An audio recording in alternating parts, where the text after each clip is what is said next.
G'day guys, I'm Quackerjack, and today we have something a little different. This is a 2014 Piaggio Vespa Primavera, and we've been lucky enough to take it out for a few hours to do our first ride and review. Before we do that though, I'm going to show you around some of its key features. The Vespa brand has been around since 1946, and with this Primavera, they've stayed true to its roots. It has got a steel unibody with a styling lineage that stretches back to their first models. The Vespa was cool before the hipster movement was cool, and I'd argue is still cool now, even though the hipsters aren't. For its engine, this one has got a 154.8cc 4-stroke air-cooled single cylinder that produces around 12 horsepower at 7,500 RPM and 12 Newton meters of torque. It is a very light bike though, coming in with a dry weight of only 120 kilos. For suspension at the front, it has a single arm with helical spring and single double-acting hydraulic shock absorber, and at the back a shock absorber with adjustable preload. For its brakes, there is a 200mm disc brake up front and a 140mm drum brake at the rear.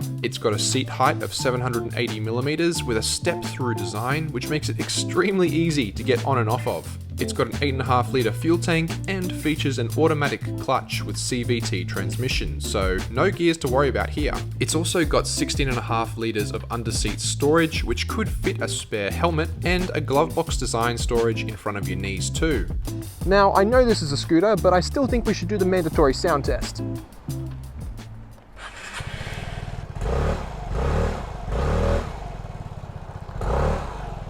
I'd also like to say a big thank you to our friends over at Team Moto Kawasaki in Bowen Hills. They're the guys that lent me this scooter. If you're looking for a new or used motorcycle or something just like this, make sure you go and check them out.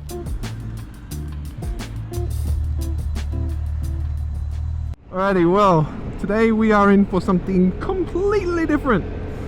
We are on a 2014 Piaggio Vespa Primavera. Now, this is the top spec 150cc single cylinder. And today we're going to be asking the question, is this the ultimate city slicker? Realistically though, I think we already know the answer, don't we? Well, it's a little bit different to what we've been on the last couple of times we've been out.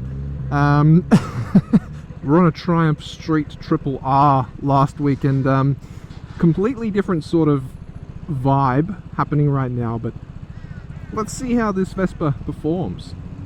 The first thing I noticed straight away is just how comfortable this thing is. Far out. This seat is plush. Woo! Yeah, come on Vespa. Now, the Vespa brand has obviously been around for a very, very long time, and is a very, very popular little bike. Wow, this thing handles fantastic. Come on, let's go. That's pinned. Yeah. Wow, feels very, very nippy.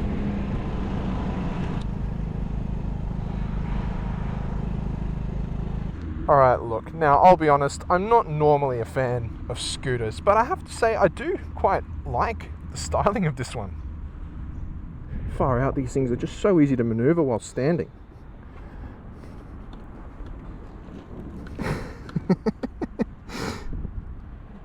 Now, I thought being such a small little machine that this thing would be kind of unstable while on the road, but hey, it's actually quite maneuverable.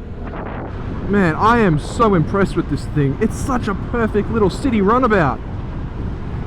If you're living in the city centre or in an urban environment, this would be sublime.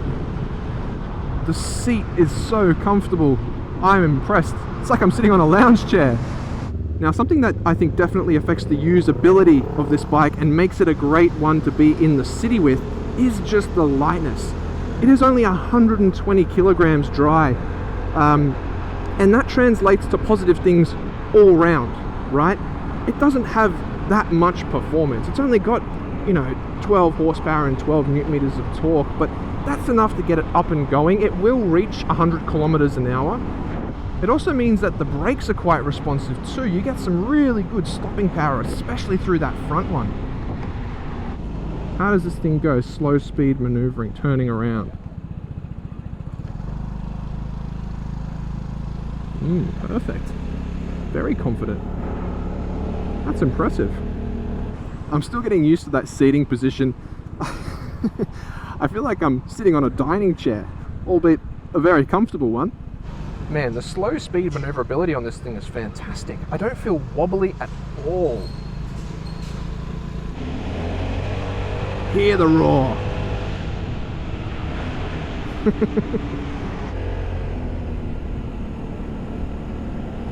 Now this is a city-oriented machine, clearly, but I have faith that if you were to take this to a twistier road, you could have some fun with it.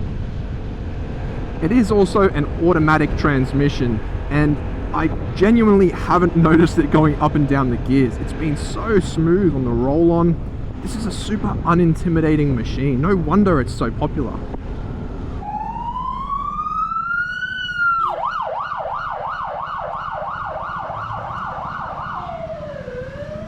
Again, the lightness of this machine plays a huge factor in so many roles and making it a really fun and entertaining little scooter. It's so much fun taking these little sharp corners on this thing. Okay, here we go. Here'll be a real test of the Vespa. Wow. No bumps for me. Such a maneuverable little bike. So we're riding through New Farm now, and I think this is the sort of perfect area for a little machine like this. For those that know Brisbane, they know that this is a bit more of an affluent area. It is rich in history. It is known for being a little bit flamboyant. And that's exactly what this bike is.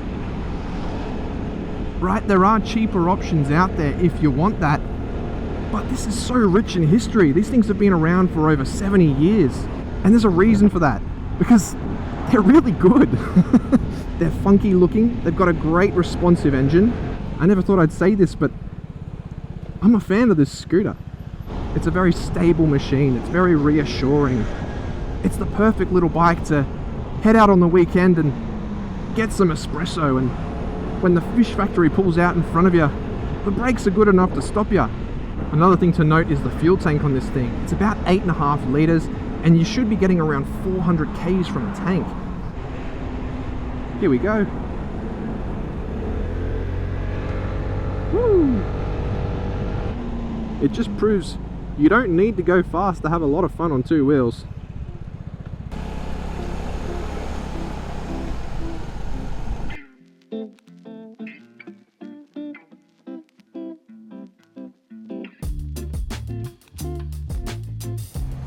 This is a super easy and fun bike to do slow speed maneuvering on. It's so stable and fantastic for getting through little tight spaces in the city.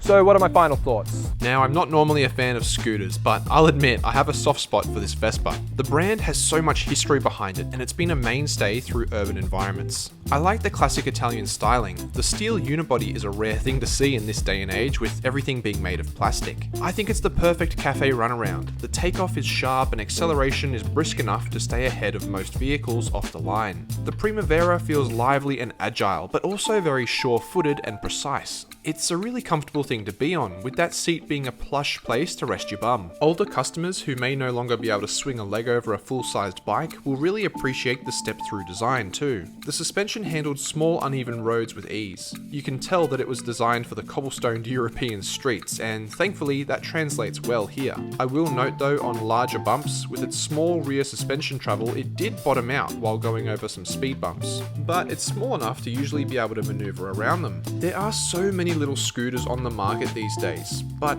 nobody has the cool factor like these guys do. It's practical and cheap to run, but stylish enough to be something to be proud of. You have a relative abundance of storage with that large underseat section, and even a hook to hang your grocery bags between your legs. This thing is the master of city streets, unbothered by traffic, and I could see it being a real hoot if you dared to take it into the twisties too. For people who want something unintimidating but fun, zippy but cheap to run, the Vespa Primavera just might be be the one. This particular model, while it's a 2014, has under 2,000 Ks on it and is coming in at 5,990, which presents a lot of value considering the brand new 50cc models are going for over 7 and a comparable 150cc model today is around 9.5. But there you have it, guys. There's my review on the 2014 Vespa Primavera. What do you reckon? Would you have one? Let me know your thoughts down in the comments below. Thanks for watching. Until next time, see ya.